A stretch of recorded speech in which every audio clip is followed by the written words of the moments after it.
Here is the moment you all been waiting for.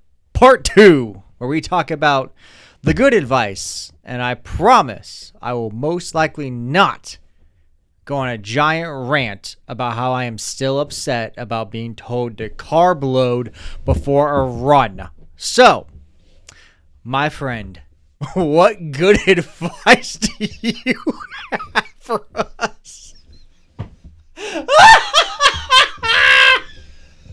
None. I have no good advice.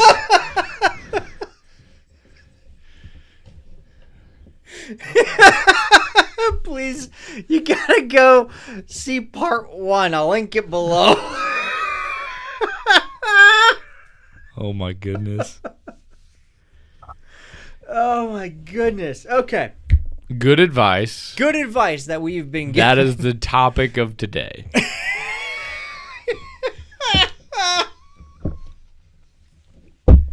Good advice. Okay. Well, I think we could take a little bit of a serious turn here. Okay. I've got some good advice, probably some of the best advice I've ever gotten in my entire life, and that was right before I got married. And this is from a few different people, but mostly from our marriage counselors at the time. And that was, your marriage will be as successful as you make it. And what I mean by that, and that's just a simple way of putting the phrase, but essentially what they meant by that was preparing yourself individually and preparing yourself to get married, as well as putting in the time to hash out the difficult portions of getting married and early marriage will help you immeasurably. It's unbelievable how many people, I think, don't take the time to really prepare themselves and their relationship to be married. You know, they don't have those difficult conversations about, hey, what do you think about this? You know, that whatever it is, that topic that's hard to talk about, you know, money, you know, etc. You know, all of those difficult conversations, people don't have those, or they're very surface level, you know, and then they wait till they're married and they don't know how to handle it, and they're just like, we'll figure it out. And then they struggle. And if they would have taken the time ahead of time, or even as you're first figuring it out, taking the time to really take the steps necessary to prepare for that is some of the best advice that I ever got. Because had we not, there's small things that I can look back on our marriage and I can say, you know, if we'd have figured this out or discussed this or whatnot before, I can see how that would have prevented this issue down the road. So I'm glad we did talk about this, or we did figure this out, or decide on it, whatever it is. So I'm thankful for that piece of advice. That was some of the best advice. And it was as simple as just do your due diligence of getting prepared for what you're trying to do. That's solid. That's give the proper respect to the avenue that you're about to embark on. Yep. That's great. Yeah. Don't just take the easy road on it and just ride the high. Mm-hmm. And not to turn this into like strictly a marriage advice one, but I'll say one really phenomenal small piece, not even small, just a piece of good marriage advice was, no matter how mad you got, never speak the word divorce. Okay. Don't even say it, because once you've said it, it's now out there. Okay. So never even allow yourself to get to the mad point of saying the word out loud. Because once it's out there, now people are thinking it. You don't want that in your life there. Yeah. No, I there's a lot of tips and whatnot that you could go on down the road of marriage, but that specific one for me was definitely in my top pieces of advice that I've ever gotten in my life. That's a really good piece. It really is. Yep. Another great piece of advice, and I'll kind of jump on over here a little bit and take the next one. And I love this one, and I think it's a fantastic one, but it is pray every day. Pray every day. And I know there's some people out there that may not be religious, but if you're not, you should be. Pray every day and you'll grow. Grow. Yep. Grow. And there's a long road down there of other discussions that can be had, but just being intentional to refocus each day on what you're doing. And that could be, you could even as simply take that as wake up every day and be intentional about your day. And that manifests itself in wake up every day and pray. But you could take it as simple as wake up every day and be intentional about your day. Live that day as if, you're trying to accomplish something, because you are. Yeah. One on my side is pursue the truth at all costs. Doesn't Going matter. Deep here. Yeah. Going deep. Yeah, it doesn't matter my opinion, what I'm feeling, what everyone around me believes. If it's not true, don't follow it. Well, and it seems simple. It sounds simple, but That's hard. it's a good one. Yeah. If everyone around you is doing a particular thing and you're like, this doesn't seem right. Why are we all swimming this way? That way seems better. There's a reason when you go this way, people want to smack you back in. Yep. Sometimes it's simple, but that doesn't mean easy, which is what you were saying there. Yep. Just sometimes you're gonna get some beatings. I mean, and there's something to be said about doing something the way that other people have always done it. Yep. It's a reason it's worked for them or not worked for them, but they're familiar with it. So if you're gonna buck the system in pursuit of truth, be prepared to defend your position here a bit here. Yep. I'm gonna do one that's maybe a little bit less deep here, but I remembered this my entire life. I was a kid when this happened, and it seemed so simple, and I bet at the time they didn't even think about it. But it seems simple. But when I was a kid, I was going to make a purchase, and I got the piece of advice: before you make the purchase, wait a few days or whatever period of time you want to set.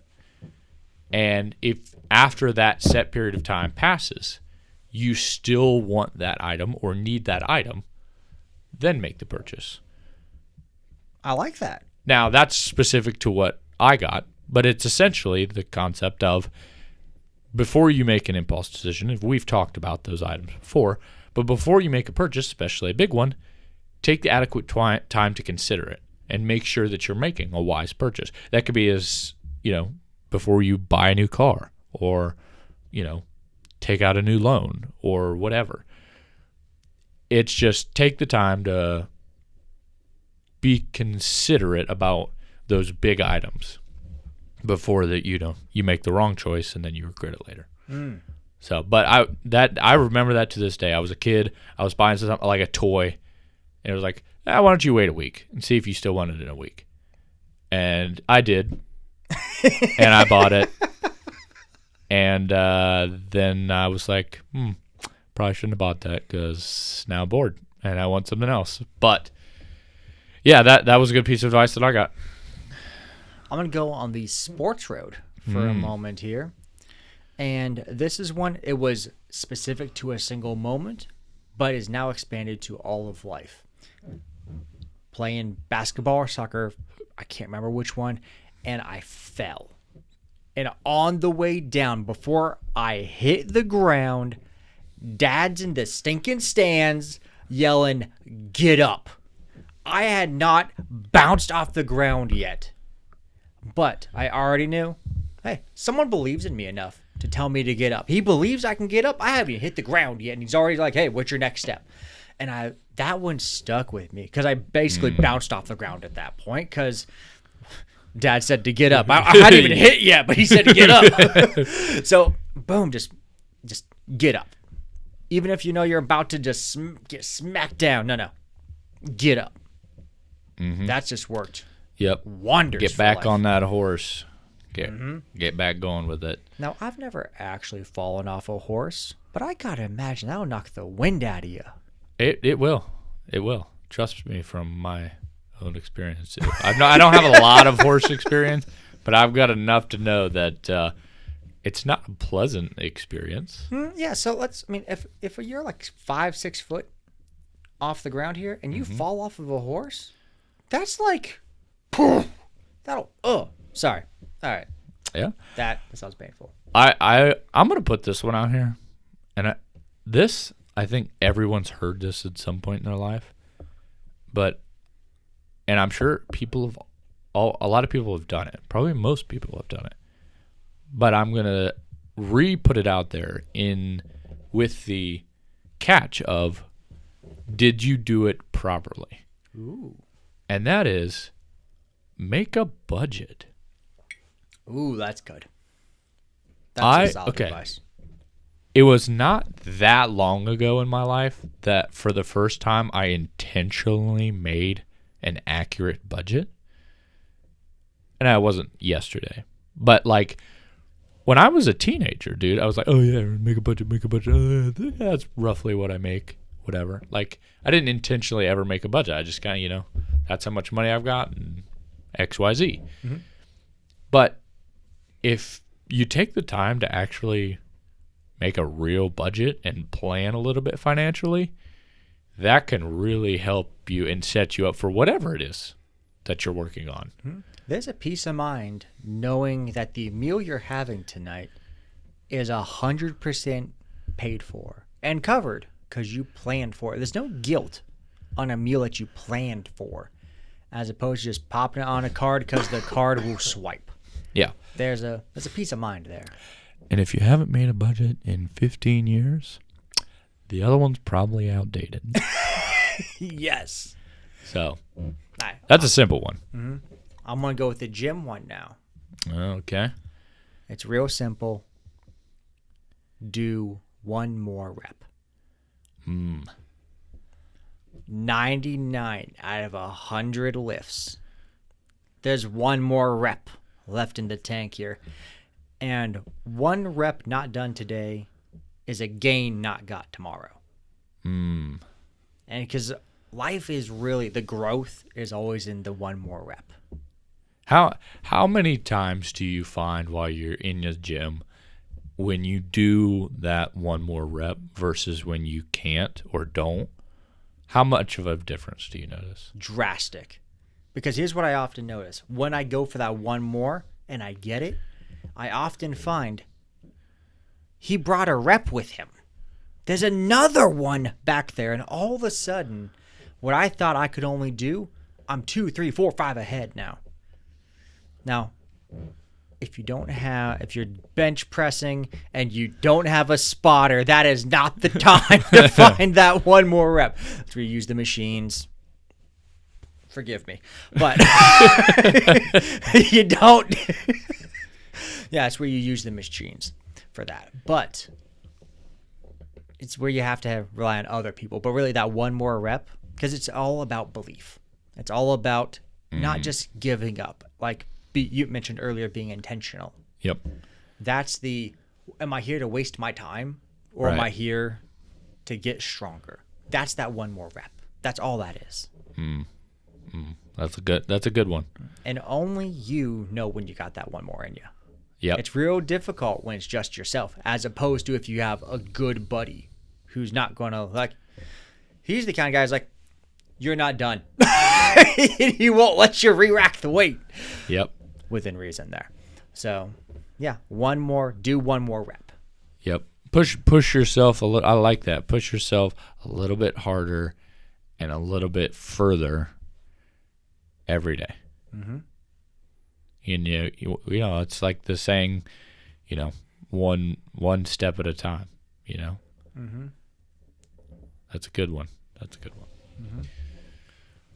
Well, let's, for a moment here, let's talk about some of the good advice that we've gotten throughout the years and why we're doing this video. Because I think it's easy for us to get on here and say, oh, here's a piece of good advice, here's some good advice, here's some good advice, here's some good advice. But the reason we're sharing these items with everybody is because we truly think that these items are proven in some situation throughout our life. Am I wrong? You're exactly correct there. Just to pick on the budget one, if I had been keeping a budget years ago, I would not have had the hard financial times that I've had.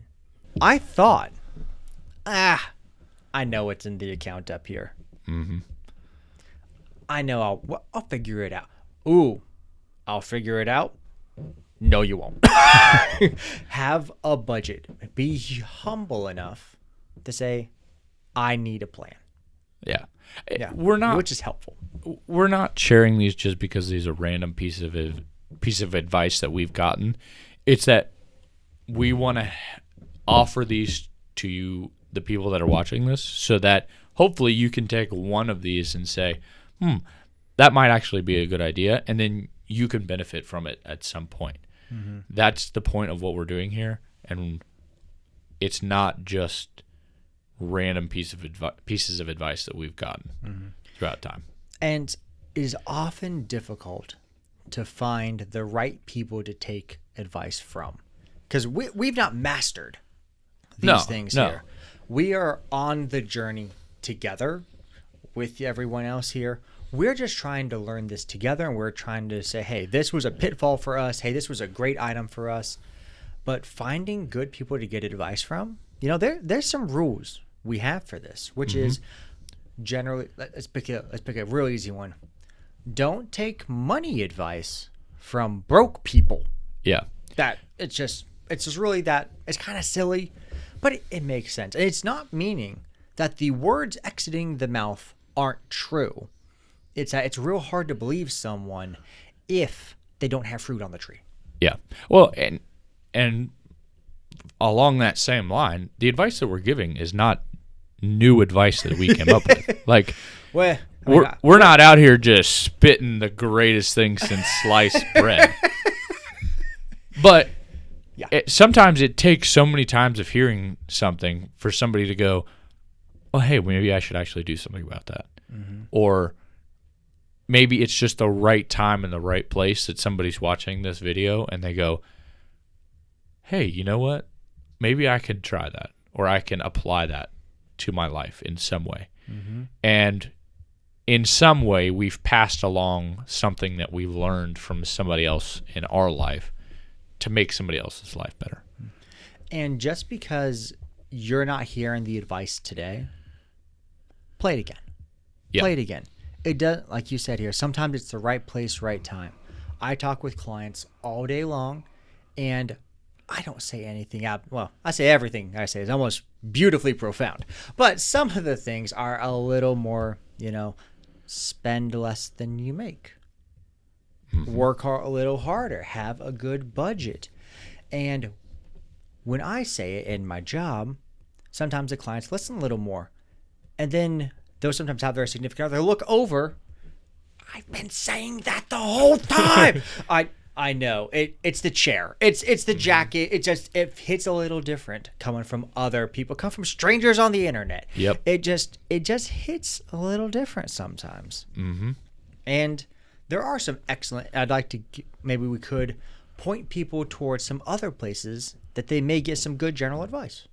Yeah, so, absolutely. For example, I'll pick on it's a best-selling book, 12 Rules for Life by Dr. Jordan B. Peterson.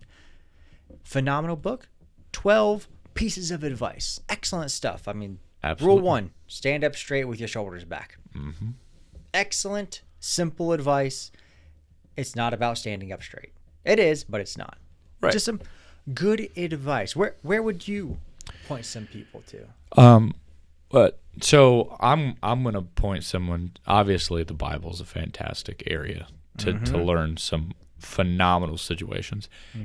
But the other item that I would point out, and it's not always applicable for everyone because they don't have that in their life, but your dads, especially for young men out there, I know not everyone has a great role model of a father or doesn't have a father at all, but for the people that do, that man knows a lot more than you probably know, and he won't necessarily share it out of just for no reason.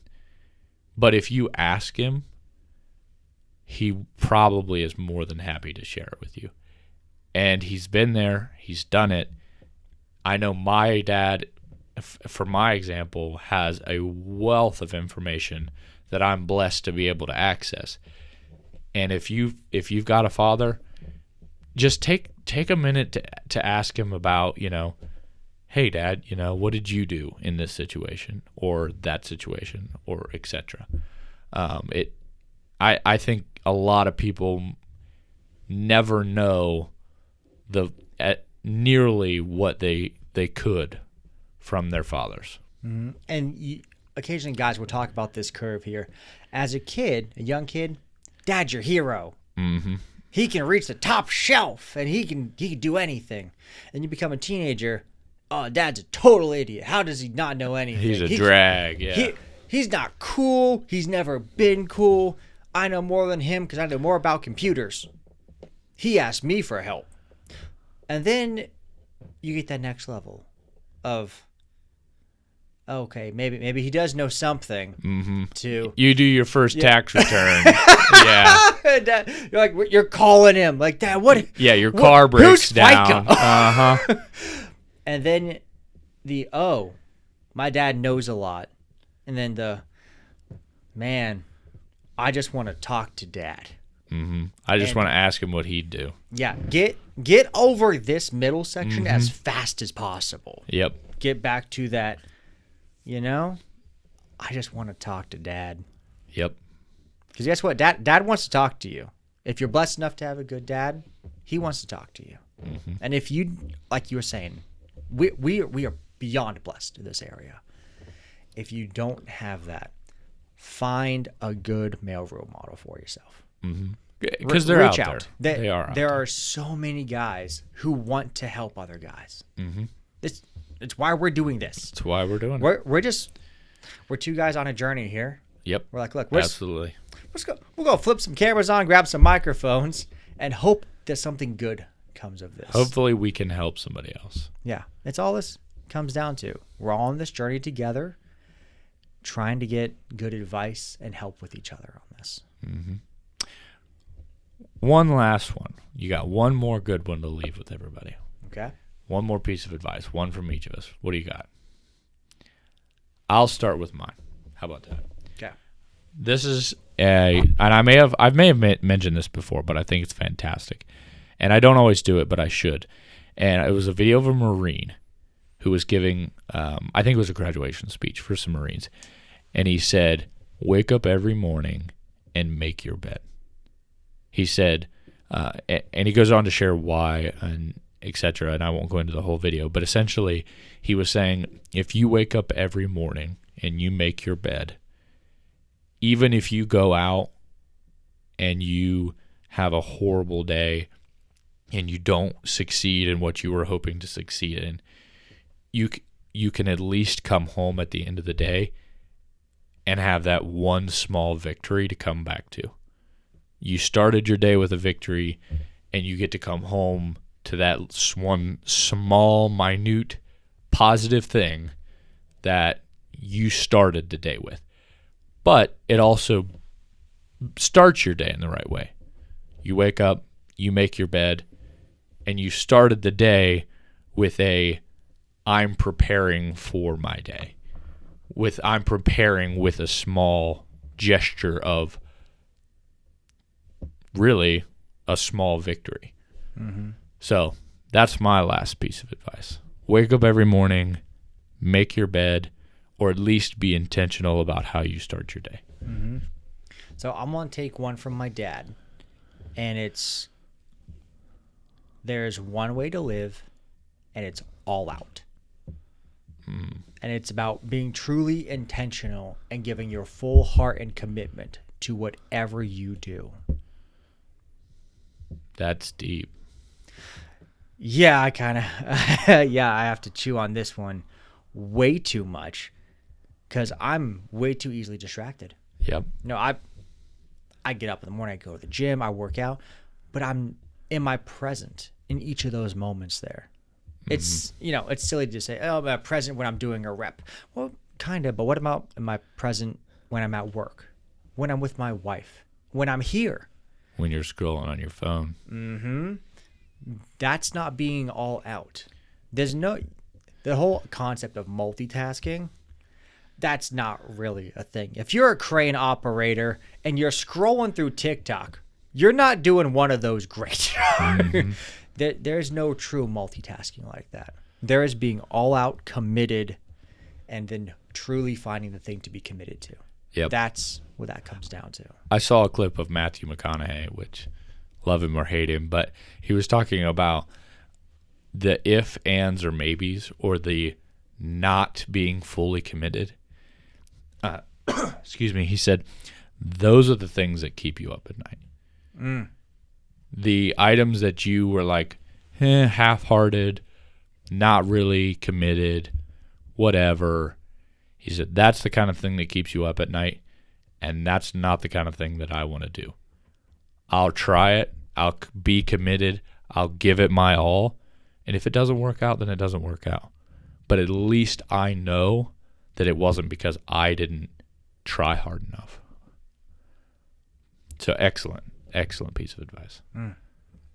Appreciate you sharing some good stuff tonight, man. I appreciate it. Yep. Hopefully we helped somebody. Mm-hmm. And I'm sure we have a lot more of this coming because we have a whole lot more to say. So tune in next time.